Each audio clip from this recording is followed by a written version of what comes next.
అనుక్షణం ప్రజల పక్షం 95 న్యూస్ కి స్వాగతం. ముందుగా హెడ్లైన్స్. ప్రజా శ్రేయస్సుకు కట్టుబడి పనిచేస్తున్నాం. ఏడాదిగా జాతీయ రహదారిపై మురుగునీరు ప్రవహిస్తున్న శ్రీకృష్ణ కళ్యాణ మండపం వద్ద 10 లక్షల రూపాయలతో కల్వర్టు నిర్మాణానికి భూమి పూజ నిర్వహించిన ఎమ్మెల్యే.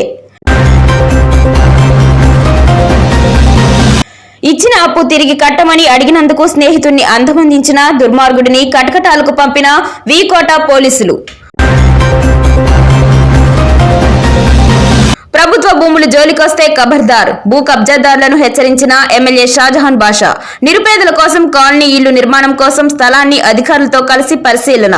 రిటైల్ చూస్తే పట్టణ ప్రజల శ్రేయస్సు కోసం కట్టుబడి పనిచేస్తున్నామని ఎమ్మెల్యే షాజహాన్ బాషా పేర్కొన్నారు. శుక్రవారం పట్టణంలోని శ్రీకృష్ణ కళ్యాణ మండపం ఎదురుగా కల్వర్టు నిర్మాణానికి ఎమ్మెల్యే భూమి పూజ నిర్వహించారు. ఈ సందర్భంగా ఎమ్మెల్యే మాట్లాడుతూ పట్టణ ప్రజల ఇబ్బందులను గుర్తించి వారి పరిష్కారానికి కృషి చేస్తామన్నారు. మున్సిపల్ కమిషనర్ ప్రమీల ఆధ్వర్యంలో మున్సిపల్ కార్మికులు మెప్మా సిబ్బందితో కలిసి మొక్కలను నాటారు.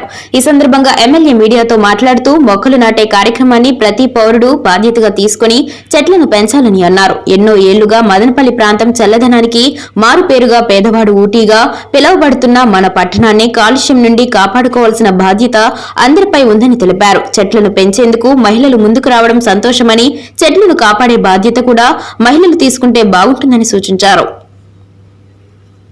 ఐసీడీఎస్ ప్రాంగణంలో సీడీపీఓ సుజాతతో కలిసి చెట్లను నాటారు. ఈ కార్యక్రమంలో మెప్మా సీఎంఎం మధుసూదన్ రెడ్డి, ఆర్పీలు వసంత, రాటకొండ పుష్ప, భాగ్యలక్ష్మి, జాఫర్ నిసా, సీఓ నాగేంద్ర, తెలుగుదేశం పార్టీ నాయకులు మల్లికార్జున నాయుడు, మార్పూరి గాంధీ, సురేందర్ రెడ్డి, జీవీ నాయుడు, ఇంద్రానగర్ గౌస్, నాయి బ్రాహ్మణ సంఘం మంజునాథ్, ఆర్ఆర్ వీధిబాబా, పూలకుంట్ల హరి, నిస్సర్ అహ్మద్, నవీన్ చౌదరి పెద్ద సంఖ్యలో తెలుగుదేశం పార్టీ కార్యకర్తలు పాల్గొన్నారు.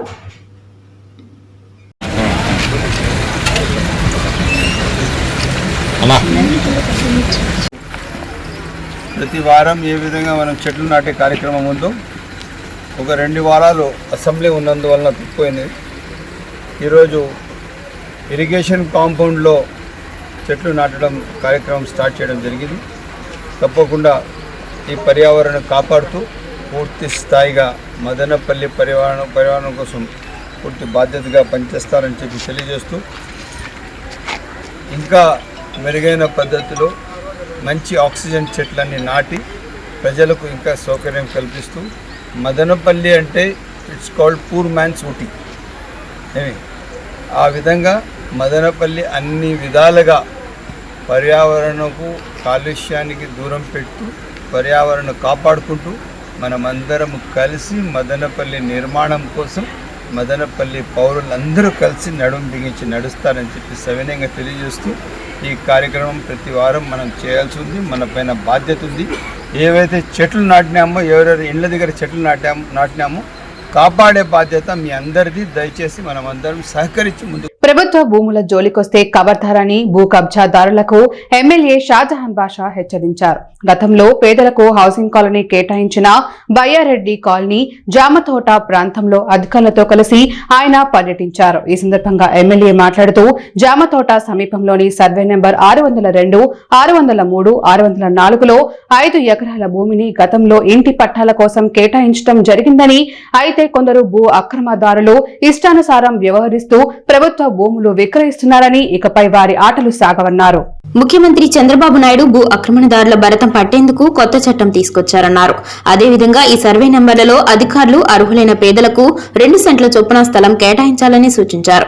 ప్రభుత్వ భూమి పేదలకు గృహ నిర్మాణాలకు గాని, ప్రభుత్వ అవసరాలకు గాని వినియోగించేలా తప్ప కబ్జాదారులకు పరం కాకూడదన్నారు. ప్రభుత్వ భూములను రెవెన్యూ, హౌసింగ్ అధికారులకు కృషిని ఆయన కొనియాడారు. ప్రజా శ్రేయస్సు కోసం నిరంతరం పనిచేస్తున్నామని ఆయన స్పష్టం చేశారు.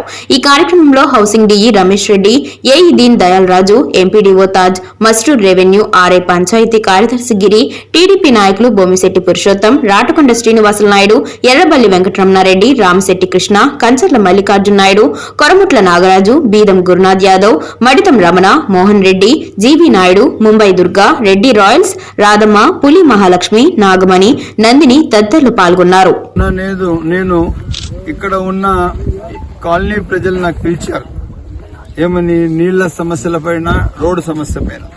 మేము వీళ్లకు మాట ఇచ్చాము. ఈ మెయిన్ రోడ్ మొత్తం 1.5 కోటి రూపాయలతో రోడ్ ఇస్తామని అది ఎట్టి పరిస్థితుల్లో ఆ రోడ్ ఇవ్వడానికి పూర్తి ప్రయత్నాలు చేస్తున్నాము. త్వరలో రోడ్ కలెక్టర్ గారు కూడా మాట్లాడడం జరిగింది. రాష్ట్ర సంబంధిత పిఆర్ మరియు ఈజీఎస్ డిపార్ట్మెంట్ లో కూడా మాట్లాడడం జరిగింది. కన్సర్న్ మంత్రులు కూడా రిక్వెస్ట్ చేశాము, తప్పకుండా ఇవ్వబోతున్నాం తెలియజేస్తాం. అదే క్రమంగా అప్పుడు వచ్చినప్పుడు ఇక్కడ మాకు తెలిసింది ఏమంటే 602, 603, 604 ఈ సర్వే నంబర్లో దాదాపు ఈ రోజు 10 ఎకరాల భూమి ఐడెంటిఫై చేశాము. ఇవి కాకుండా ఇంకా 15 ఎకరాల భూమి ఉంది. ఈ రోజు 5 ఎకరాలది ఒక లేఅవుట్ తయారు చేశాము. 140, 150 మందికి ఇక్కడ అకామిడేట్ చేయబోతున్నాము. ఇది కాకుండా ఈ మొత్తం ఏరియా వచ్చిందే డీకేటీ భూములతో నిండి ఉంది. ఇక్కడ చాలా మంది పెత్తందారులు రాజకీయ వ్యవస్థలో ఎంతో అంత చొరవ చూపించిన వాళ్ళందరూ ఇక్కడ ఇన్వాల్వ్ అయ్యి ప్లాటింగ్ చేసి ఇష్టారాజ్యం అమ్మినారు. వాళ్ళు ఎవరు ఏమైనా అది మనకు సంబంధం లేదు. ప్రభుత్వ భూమి ప్రభుత్వం దగ్గర ఉండాలా, లేదంటే పేద ప్రజలకు ఉండాలా, లేదంటే ఏదైనా ప్రోగ్రామ్కి యూటిలైజ్ కావాలి. నాట్ల రాజకీయ నాయకులకు ఇచ్చే అవసరం లేదు. ఇది పేద ప్రజలకు సంబంధించిన వ్యవహారం. ముఖ్యమంత్రి గారు చాలా స్పష్టంగా ఉన్నారు. ఎవరికి కూడా ఎక్కడ కూడా కానీ మన పార్లమెంట్ అసెంబ్లీలో కూడా మాట్లాడుతూ ఒకే ఒక్క మాట మాట్లాడారు. భూమి ఎవరైనా కానీ ల్యాండ్ గ్రాబింగ్ లో వస్తే ల్యాండ్ గ్రాబింగ్ యాక్ట్ ఖచ్చితంగా ఇప్పుడు కొత్త యాక్ట్ తీసుకొచ్చారు. ఆ కొత్త యాక్ట్ ఎట్లా అంటే పీడీ యాక్ట్ కన్నా చాలా దారుణంగా ఉంది. 6 నెలల నుంచి 8 నెలలు బెయిల్ రాదు. వాళ్ళు ఎవరైనా ఎంతటి వారైనా వదిలేది లేదు. తప్పకుండా పేద ప్రజలే సర్వస్వం వాళ్లకు ఇండ్ల పట్టాలు కల్పిస్తూ పూర్తి స్థాయిగా ఈ రోజు దాదాపు ఈ భూమి వచ్చిందే ఈ రోజుకి 20 కోట్ల రూపాయల భూమి 5 ఎకరాలు. ఈ విధంగా ఇంకా అదనంగా భూములు ఉన్నాయి. ఇవన్నీ భూములు కాపాడి ప్రజలకు కూటమి ప్రభుత్వం ఏర్పడినప్పటి నుంచి మదనపల్లి పట్టణంలో చెట్లను పెంచే కార్యక్రమానికి శ్రీకారం చుట్టిన ఎమ్మెల్యే షాజహాన్ బాషా ప్రతి సోమ మంగళవారాలలో చెట్లను నాటుతూ పలువురికి ఆదర్శంగా నిలుస్తున్నారు. అసెంబ్లీ సమావేశాల నేపథ్యంలో 15 రోజులు చెట్టు నాటే కార్యక్రమానికి విరామం ఇచ్చిన అనంతరం నేడు మెప్మా ఇరిగేషన్ కార్యాలయ ఆవరణలో చెట్టు నాటే కార్యక్రమంలో పాల్గొన్నారు. గత కొన్ని సంవత్సరాలుగా శ్రీకృష్ణ కళ్యాణ మండపం ఎదురుగా డ్రైనేజీ సమస్య ఏర్పడడంతో వర్షాలు కురిసిన సమయంలో మురుగునీరు రోడ్డుపైకి వచ్చి స్థానిక ప్రజలు వాహనదారులు చివరి ఇబ్బందులు పడేవారన్నారు. దీంతో ప్రజలకు ఎటువంటి ఇబ్బంది లేకుండా కల్వర్టు నిర్మాణానికి మున్సిపల్ చైర్మన్ కమిషనర్లతో కలిసి శ్రీకారం చుట్టడం జరిగిందన్నారు. గతంలో వైకాపా నిర్వాహకం వల్ల పట్టణంలో రోడ్లు మురుగునీటి కాలువలు చాలా దుర్భరంగా మారాయన్నారు. దీనిని దృష్టిలో ఉంచుకొని పట్టణంలో మౌలిక సదుపాయాలు కల్పనకు తొలి ప్రాధాన్యతనిస్తున్నామన్నారు. ఈ కార్యక్రమంలో municipal chairman V Manojareddy, commissioner Pramila, TDP నాయకులు Marpuri Sasidharrao, town bank director Jolapalem Devendra, Ramisetty Krishna, Beedam Gurunath Yadav, councillor Karimulla, Bommisetty Purushotham, GV Naidu, Maditham Ramana, Bellereddy Prasad, Balamali Sekhar, Vemaiah, Mumbai Durga, Radhamma, Puli Mahalakshmi, Nagamani తదితరులు పాల్గొన్నారు. మదనపల్లి మున్సిపాలిటీ ప్రశాంత్ నగర్ ఎన్నో వీధి 32 మాస్టర్ మైండ్ స్కూల్ వీధికి రోడ్ లేదు. ఈ రోడ్డు 9,05,000 రూపాయలతో తక్షణం శాంక్షన్ ఇవ్వడం జరిగింది. సమస్యలు ఏదైనా కానీ సకాలంలో పరిష్కారం చేస్తేనే అది ప్రజలకు మనం బాధ్యతగా పనిచేసినట్లయితే అది ఆ క్రమంగా ఈరోజు తప్పకుండా ఏదైతే అభివృద్ధి ఉందో తనంతు బాధ్యతగా తీసుకువెళ్ళి సకాలంలో ప్రజలకు మంచి పరిపాలన ఇవ్వడం బాధ్యతతో పార్టీల అతీతంగా అందరి అతీతంగా కలిసి పనిచేస్తాం. అందరు సహకరించాల. మదనపల్లి అభివృద్ధి ధ్యేయంగా పనిచేస్తాం. మదనపల్లికి ఒక మంచి అభివృద్ధి బాటలో తీసుకువెళ్ళి మదనపల్లికి ఒక ప్రత్యేక స్థానం కల్పిస్తాం. ఎందుకంటే మదనపల్లికి ఒక ప్రత్యేక స్థానం ఆల్రెడీ ఉంది. ఎందుకంటే జనగణమన ఇచ్చింది దేశానికి మదనపల్లి, టీబీ హాస్పిటల్ ఇచ్చింది Madanapalle, India one of the best school Rishi Valley ఇచ్చింది మదనపల్లి, అదే జిడ్డు కృష్ణమూర్తి గారి ఫౌండేషన్ ఇచ్చింది మదనపల్లి, బీటీ కళాశాల ఆ రోజుల్లో ఎక్కడ కూడా కానీ డిగ్రీ చదవాలంటే ఇట్లా కాకినాడ వెళ్ళాలా, అటు హైదరాబాద్. గంగవరం మండలం సిఐ ప్రసాద్ శుక్రవారం అందించిన సమాచారం మేరకు గండ్రాజుపల్లి ఆంధ్ర బార్డర్ వద్ద రోడ్డు పక్కన ద్విచక్ర వాహనంలో ప్రయాణిస్తూ తీవ్ర రక్త గాయాలతో వ్యక్తి పడి ఉన్నాడని సమాచారం మేరకు ఘటనా ప్రాంతానికి చేరుకొని మృతుడు పలమనేరు పల్లె వీధికి చెందిన మొగ్గిలప్ప కుమారుడు చంద్రగా గుర్తించామన్నారు. ద్విచక్ర వాహనం అదుపు తప్పి మరణించాడా, ఏదైనా వాహనం ఢీకొని చనిపోయాడా అనేది దర్యాప్తు చేసి తెలుపుతామన్నారు. చంద్ర మృతదేహాన్ని పోస్ట్ మార్టం కొరకు పలమనేరు ఏరియా ఆసుపత్రికి తరలించామన్నారు. వీకోట మండల పోలీస్ స్టేషన్ నందు డీఎస్పీ ప్రభాకర్ గురువారం మీడియా సమావేశం నిర్వహించి మాట్లాడారు. కొంగాటం పంచాయతీ చింతల ఎల్లాగరం గ్రామంలో సర్దార్ అనే వ్యక్తి తన స్నేహితుడైన నవాజ్ బాషాకు 2021వ సంవత్సరంలో ఓ మహిళ వద్ద ₹1,00,000 వడ్డీకి అప్పు ఇప్పించడం జరిగింది. నవాజ్ ఎంతకీ ఆ డబ్బులకు వడ్డీ గాని అసలు గాని చెల్లించకపోగా గట్టిగా అడిగినందుకు సర్దార్ను చంపేస్తే డబ్బు ఇచ్చే పని ఉండదని పథకం ప్రకారం మద్యం తాగించి అంతమొందించాడని తెలిపారు. ఈ ఘటనపై కేసు నమోదు చేసి దర్యాప్తు చేసి నిందితుడిని నేడు కటకటాల వెనక్కి పంపామని డీఎస్పీ తెలిపారు.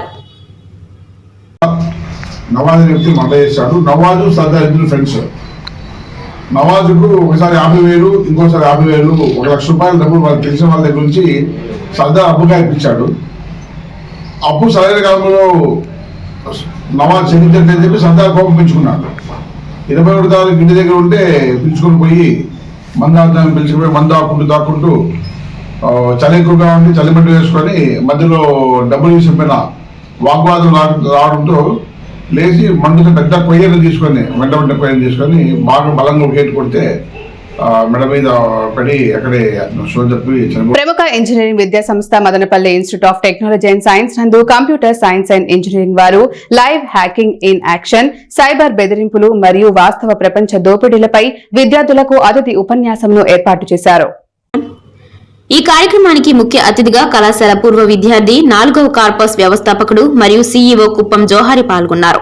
ఈ కార్యక్రమంలో ఆయన మాట్లాడుతూ ప్రస్తుతం ఉన్న డిజిటల్ పరివర్తన ఆధిపత్యంలో సైబర్ భద్రత యొక్క ప్రాముఖ్యత ఎంతో ఉందని, ప్రతి ఒక్కరి వ్యక్తిగత డేటా ఉల్లంఘనల నుండి పెద్ద ఎత్తున కార్పొరేట్ దాడుల వరకు సైబర్ బెదిరింపులు వ్యక్తులు, వ్యాపారాలు మరియు ప్రభుత్వాలకు ఒకేలాగా మారాయని అన్నారు. ఈ బెదిరింపుల యొక్క చిక్కులను గ్రహించడానికి లైవ్ హ్యాకింగ్ ఇన్ యాక్షన్ కి సాక్ష్యం ఇవ్వడం కంటే మెరుగైన మార్గం లేదని అన్నారు. సైబర్ బెదిరింపులు సిస్టంలు, నెట్వర్క్లు మరియు అప్లికేషన్లోని బలహీనతలను ఉపయోగించుకునే అనేక రకాల హానికరమైన కార్యకలాపాలను కలిగి ఉంటాయని, ఈ బెదిరింపులు తరచుగా సున్నితమైన సమాచారాన్ని దొంగిలించడం, కార్యకలాపాలకు అంతరాయం కలిగించడం మొదలైనవి లక్ష్యంగా ఉంటాయని అన్నారు. ఫిషింగ్ దాడులు, మాల్వేర్ వైరస్లు, వార్మ్లు మరియు man in the middle attacks వంటివి సాధారణ సైబర్ బెదిరింపులుగా పరిగణించవచ్చని అన్నారు. వీటిపై విద్యార్థులు అవగాహన పెంచుకోవాలని ఆయన అన్నారు. ఈ కార్యక్రమంలో Karthik Ram, assistant professor, alumni relations officer doctor R Kiran Kumar, విభాగాధిపతి డాక్టర్ గంగాదేవి తదితరులు పాల్గొన్నారు. అనుక్షణం ప్రజల పక్షం 95 న్యూస్ ఇంతటితో సమాప్తం. తిరిగి రేపటి బులెటిన్ లో మళ్ళీ కలుద్దాం. అంతవరకు సెలవు. నమస్కారం.